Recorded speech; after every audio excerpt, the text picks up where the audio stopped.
My 20-year-old lover is pregnant. I like younger women, so I want a divorce.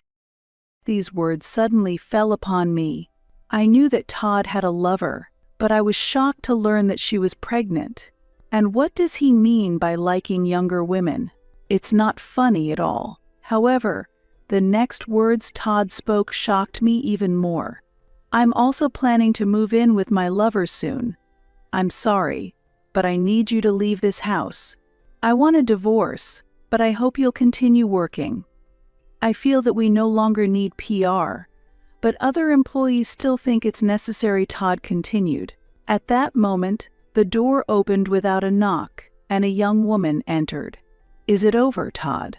I instinctively knew that this woman was Todd's lover, an unforgivable person who deprived me of my happiness. But the next moment, I doubted my ears. She came here for a surprising reason. After hearing her reason, I began to devise a plan. My name is Daisy Miller, and I am 45 years old. Born in spring, I was named Daisy.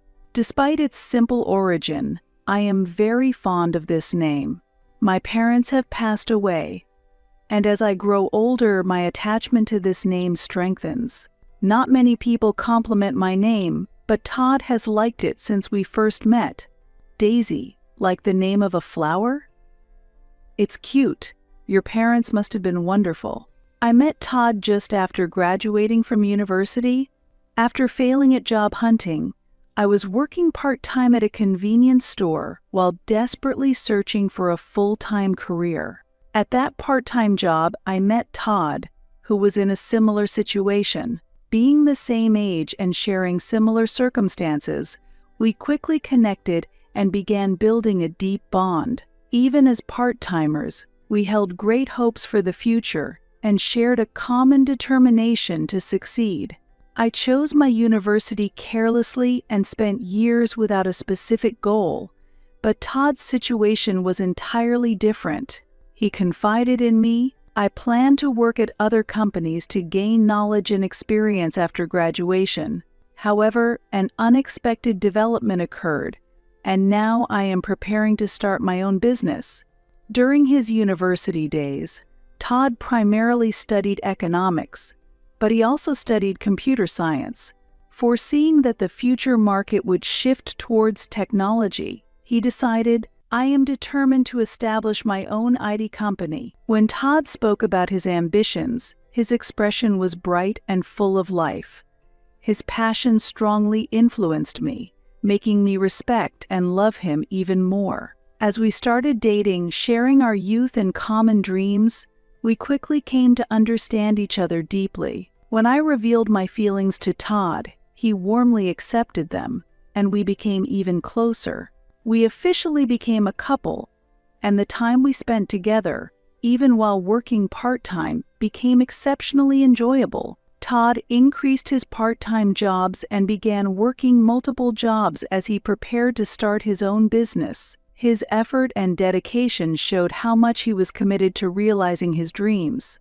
Seeing him work almost without sleeping, I worried about his health and suggested we start a business together. This proposal offered me a chance to save money and simultaneously reduce Todd's excessive burden. Initially, Todd felt anxious about this new endeavor, but sensing my determination and serious attitude, he eventually opened up and accepted the proposal. I persuaded my parents, who constantly urged me to find a full-time job, and to reassure them, I continued working part-time while systematically saving for startup funds over the span of about 5 years.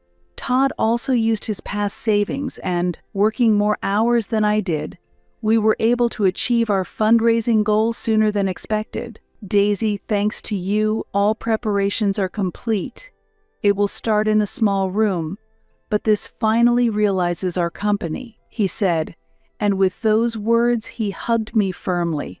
Although establishing the company and realizing our dream brought great joy, our part-time jobs continued as before. Finding new employment was more difficult than expected, and our cherished savings gradually depleted. As a result, stress increased, and frequent arguments about continuing our work led to a tense atmosphere every day. Yet, I continued my earnest efforts, promoting our business while working part-time and aggressively launching many advertisements online. This hard work finally bore fruit, catching the eye of a well-known company's CEO, and our business rapidly began to attract attention. Todd was tearful with joy at this opportunity, and as a result of working through the night, our project was a huge success, allowing us to earn an unprecedented amount of money. The moment we received this huge profit, filled with hope for the future, Todd proposed with a broad smile. "Now I can finally marry you, Daisy. Will you marry me?" I wholeheartedly accepted his proposal, and we got married, overflowing with happiness. Just as we started our new life, the workload increased, and we began to live busy days without much time to slowly savor our happiness. Despite the busyness, the company continued to grow steadily, moving from the small room we started in to a high-rise building located in a prime area. Business was going smoothly, and the progress of our operations was rapid. However, as the company grew, so did the media attention, and we began to normalize daily TV and magazine interviews, which started to influence us. Life's changes are unpredictable, and we, who once worked part-time at a convenience store, had now achieved great success and became figures of public interest. Sometimes we felt like letting loose and relaxing, but the livelihoods of many employees depended on us, so our sense of responsibility was significant. Our company's growth was not solely due to our efforts, but was supported by the support and efforts of many people. As long as we remember this, there should be no problems. However, the situation gradually began to change. Todd's late-night social activities increased, and our life rhythms began to diverge. His spending became increasingly extravagant, often spending tens of thousands in one night, and I could not help but feel concerned about this lifestyle. "Todd, even though we have enough money, isn't this lifestyle problematic in the long run?" I asked him quietly one day when our conversations had decreased. However, Todd's reaction was unexpected. "It's my money that I earned, so I don't see why I should be criticized for how I spend it. I need social settings too," he retorted. Day by day, his alcohol consumption increased, and this change also affected his personality. Once filled with dreams and charm, his words no longer held the same allure. He seemed to believe he was running the company we started together all by himself. Despite my significant contributions to the company, it seemed like he was not seeing my efforts. Although I don't possess technical skills, I have consistently handled public relations since the company's inception and contributed to its growth. However, now that our company has become well known, Todd thinks we no longer need advertising activities. The days when we both worked part-time at a convenience store during financially unstable times now seemed nostalgic. Those times were more enjoyable, and Todd seemed much brighter than now. Those memories gradually began to dominate my thoughts. Recently, with the changes, Todd's behavior had been noticeably influenced by another woman, as he rarely came home anymore. I could not directly ask him about this, but I strongly felt her involvement. He almost ignored me now, while the frequency of him coming home with luxury items for women had visibly increased. Todd might have thought he was hiding the fact, but just seeing the branded bags he brought home made it pretty obvious. When I first saw this, I was excited, hoping it was a surprise gift for me, but unfortunately, such moments of surprise never came. That was when I painfully realized the luxury brand items being purchased were clearly for someone else. The humiliation and shock were indescribable, and for me it was an unprecedented sadness. Yet, I still loved Todd and wholeheartedly believed that the days when we could laugh together again would return. However, I quickly realized that the likelihood of such days returning was almost nil.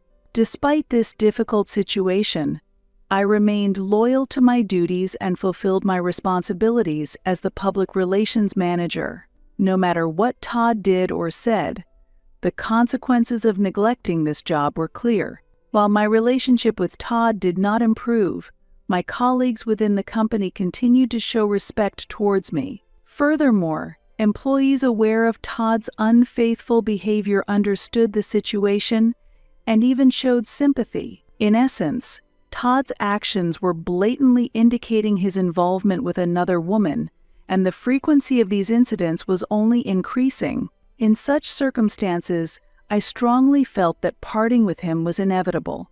Whether I could decide to make that decision on my own was still unclear, but I was preparing myself mentally. If Todd thought I would silently overlook his affairs with other women, he was clearly mistaken. Although I could not grasp his true intentions, I could no longer endure this humiliating situation. After that, Todd never returned to the room we had shared. Our time together had already been decreasing, and it was unlikely that Todd would ever set foot in this room again. While I was away, his belongings were gradually moved out, and soon all traces of his presence had vanished from the room. I had been suggested to change the name on the lease, but I had absolutely no intention of agreeing to such procedures. For the time being, I continued to commute to the company out of necessity until I found a new place to live. Employees did not openly say anything, but they were aware of the rumors about Todd and his new partner. I know they might sympathize with me, but instead of despairing over my current situation, I spent my days thinking about how to handle it. Caught up in such negative thoughts, my spirits had gradually sunk. One day, out of the blue, Todd told me, "My 20-year-old lover is pregnant. I like younger women, so I want a divorce." I was aware that Todd had a lover, but I was shocked to learn she was pregnant. And what does he mean by liking younger women? It's not funny at all. Those words suddenly filled my head. There was so much more I truly wanted to say. However, I was dumbfounded by the words Todd chose. I had never imagined he could be so shallow. Is he even sane? Is this how you say goodbye to a partner with whom you've worked for many years? I have dedicated my life to making his dreams come true, yet to be discarded so easily. However, the next words Todd spoke shocked me even more. "I'm also planning to move in with my lover soon. I'm sorry, but I need you to leave this house. I want a divorce, but I hope you'll continue working. I feel that we no longer need PR, but other employees still think it's necessary." Todd continued, "Now that it has come to this, I'll pay some alimony. Let's avoid any trouble from here on out, shall we? It'll be difficult for you to find a job at your age." Todd condescendingly assumed I had nowhere to go. Yes, the divorce papers. "I'm quitting my job." As Todd made various excuses, I threw the divorce papers at him. He looked incredulous as I sat in front of him, having wanted the divorce himself. Todd looked displeased at my eerie smile. "What? You should take responsibility and continue working." Todd was confident that the company would function without me, but after strong appeals from the employees, it became clear that my departure would harm the company. Even though I was determined to divorce, Todd implied that I shouldn't quit my job. He thought everything would go his way, but he couldn't hide his surprise when I cheerfully said, "I'm quitting my job." "Wait, do you understand what you're saying? Are you planning to take a break?" "That would be fine, but you can't just do as you please." There was still no sign of panic on Todd's face. It seemed he thought I had blurted out something strange in my shock. "That's impossible." "Because that woman—" At that moment, the door opened without a knock, and a young woman entered. "Is it over, Todd?" Her blonde hair was curled, and her youthful face was buried in thick makeup. She was wearing a revealing outfit, glanced at me, and then walked towards Todd. "Ah, Claire, your timing is perfect. We've just finished talking," Todd said to the woman he called Claire, who was his pregnant lover. Bringing a lover into the workplace was outrageous, but Todd was beyond caring about decency. "I'm worried, so Claire will stay here for a while. I want you to sign the divorce papers soon, but I hope you'll continue working," Todd stated coldly, without ever looking me in the eye. I was stunned with anger and couldn't move for a while. Before I realized it, the two of them were making out as if I didn't exist. I quietly left the room and walked out of the company. I didn't want to stay there any longer that day. One day, while I was at work, an unexpected person approached me. "Excuse me, may I have a moment?" It was Claire. I felt an urge to attack her but desperately restrained myself. "May I have a moment? How could that be okay?" I wasn't ready for anything yet. How could she, the woman who ruined my life, approach me so casually? Her gaze held my anger and hatred as she began to speak. I had no idea that this conversation would change our fate. During her sudden visit, she continued talking while gauging my reaction. Clearly frightened by the anger in my eyes, she said timidly, "Isn't it strange how I can appear before you so boldly?" Claire looked different from when I had last seen her, wearing modest makeup suitable for an IT company. Her attire was subdued, highlighting her youthfulness. The woman who wreaked havoc on my life was standing before me. The moment I realized she had addressed me, I was filled with anger and hatred. However, as I continued to talk with her, my anger gradually subsided. Strangely, as I calmed down, I found myself not feeling strong hostility towards the woman in front of me. Why was that? Was it a woman's intuition? Noticing the change in my feelings, Claire looked me straight in the eyes and began to speak. "Do you really want to continue working here, in this company, with a husband who betrayed you and his lover?" I see. Unlike when we first met, there was a sincere look of apology in Claire's eyes now. It was earnest enough to cool my anger.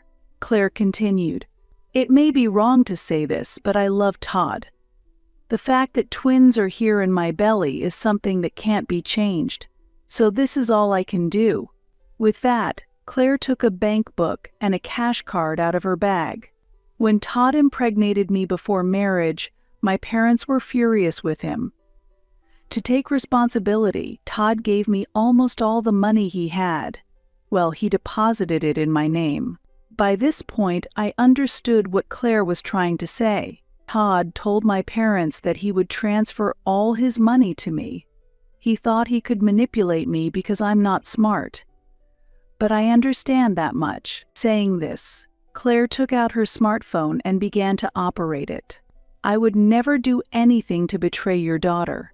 As proof, I will transfer all the assets I have to your daughter."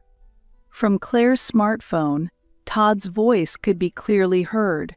In other words, there was evidence that Todd had transferred all his assets to Claire. I think it's not good for both of us to stay in this company. I know how rude I am being by saying this, but this is the only apology I can offer. While saying this, Claire handed me the bank book and cash card with her name on it. When I faced Todd again, I had to explain everything to him from scratch. Yes, she asked me to take the money and leave the company. She did it because she loves you and wanted to avoid working with your ex-wife. As I spoke, a look of panic began to appear on Todd's face. The sheer absurdity of the situation made it hard for me to suppress my laughter. "You're not saying that's the money I gave to Claire, are you?" Indeed, it was. Todd never intended to genuinely transfer his assets to Claire. It was just temporarily deposited to deceive Claire's parents, believing he could talk his way out of it if questioned. However, things didn't go as he planned. I explained that I had heard Todd's recorded statement on Claire's smartphone, emphasizing that we were not at fault. "The money you gave to Claire, she can use it however she wants, right?" So I accepted it as alimony. Before I could finish, Todd frantically pulled out his smartphone and tried to contact Claire. But it was too late. After I received the money from Claire, a more significant fact came to light. Unaware of this, Todd was about to be greatly shocked by talking to Claire. Claire didn't answer the phone, but after a while, she appeared in front of us. She was neither angry nor sad, and her expression was unreadable. "Claire, what is this all about?" Unaware of Claire's change in demeanor, Todd yelled, his face turning red. Even as Todd shouted and spat, Claire remained unfazed and threw several photos on the table. "Can you explain this?" Todd's complexion turned pale as he looked at the scattered photos. In each photo, Todd was there, but the women varied. Naturally, these weren't just innocent pictures of Todd and unfamiliar women. In every photo, Todd was intimately arm in arm or embracing each woman. Actually, after meeting Claire, I was called again because there was another matter to discuss. It was about Todd's infidelities. Despite having a wife, he had Claire as a lover, and it was discovered that he had several other affairs as well. "I took Todd away from you. But now I've experienced the same thing. It's karma, isn't it? But now I finally see reality. I did love Todd, but I understand what my future holds," Claire said, gently caressing her swollen belly as she looked down. "Having finished my role, I was abruptly told by Todd that we would divorce, and I witnessed that scene. Claire understands what is going to happen to her now. It's unfortunate, but that's the kind of person Todd is. You're still young, you can start over." Somehow I found myself sympathizing with Claire, the lover I should have hated. She might have stolen my happiness, but now she is a fellow victim. Fundamentally, Todd is the one at fault. He irresponsibly impregnated Claire and behaved as it suited him. Claire and I formed an unusual bond and vowed revenge against our common enemy, Todd. That's why I knew Claire would come here today. Did you think I wouldn't notice? I wonder what's so good about a scum like you. With all this evidence presented, Todd had no room to argue. There was only one thing Todd could do: "Don't mess with me. How dare you do something so underhanded? It's defamation. Give back the money I entrusted." That's all he could do, irrationally shout in anger. "Do you remember saying clearly in front of this child, 'I will transfer it to your daughter'? And now you demand a refund. Truly, you are a disgraceful man." There was no mistake in my words. Without the strength to retort, Todd just stomped his feet furiously on the spot. "If the CEO is this incompetent, I can see where this company is headed. That's why I'm resigning." Todd understood what it would mean for me to leave the company and didn't want to anger me further.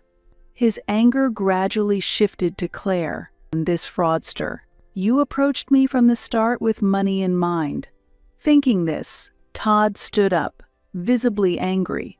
However, Claire remained composed. "Really? Such a worthless man. I considered forgiving you if you showed remorse for the sake of the child I'm carrying, but I'm thoroughly tired of you now." With those words, Claire removed a ring that Todd seemed to have given her. "There's no way I'd marry you. I refuse." Then she violently threw the ring at Todd. Todd stood frozen, just staring blankly at Claire. Pathetic. "You understand, don't you, that this isn't the end?" When I said this meaningfully, Todd exploded in anger. "Are you threatening me? The luxurious life we've had until now was thanks to me." This situation looked pitiful. I felt an urgent desire to sever ties with him completely. "Just to make it clear, this company's growth is not thanks to you. Remember what would have happened if you had continued working part-time. Whose efforts do you think the company relies on?" When faced with the truth, Todd's face turned even redder. Really pathetic. Incapable of anything but womanizing. "If you think you're so competent, stop depending on your wife. Claire said mockingly and left the scene. Soon you'll be ridiculed by everyone. No one will see you for who you really are. A truly miserable life awaits you. With those parting words, I followed Claire. Though she acted tough, Claire was pregnant. We were no longer enemies. Wait a minute. I caught up with Claire just as she was leaving the company building. Hearing my voice, Claire turned around, tears streaming down her face. We're even now. Claire said this, and I handed back the bank book and cash card that she had given me earlier. This belongs to you. I shouldn't have it. As I refused, Claire gently pushed my hand back. I cannot accept that. This is a gift from me to you. I had felt from the beginning when she handed me the bank book that Claire truly loved Todd. It might be needed in the future, but for her, it's just a piece of paper now. Then, please accept at least half. Even if we go to court, Todd no longer has any money left. So, consider this as alimony. Don't you think it's the best for both of us? At my suggestion, Claire returned a smile. Although there was evidence of ownership, I hired a lawyer to double-check and consider the distribution of these funds. Let's seek as much alimony as possible, beyond this money.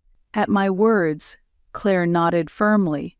A few days later, I decided to resign from the company. I felt sorry for the employees who supported me, but I couldn't endure any more humiliation. I think you all understand, but unfortunately this company is unsustainable. It may seem irresponsible, but I have written letters of recommendation to a friend's company. I guarantee good treatment there. I thanked each employee that was involved in this situation. I promised to find them suitable new positions and provide support for their immediate living needs. Why Todd was silent while listening to this.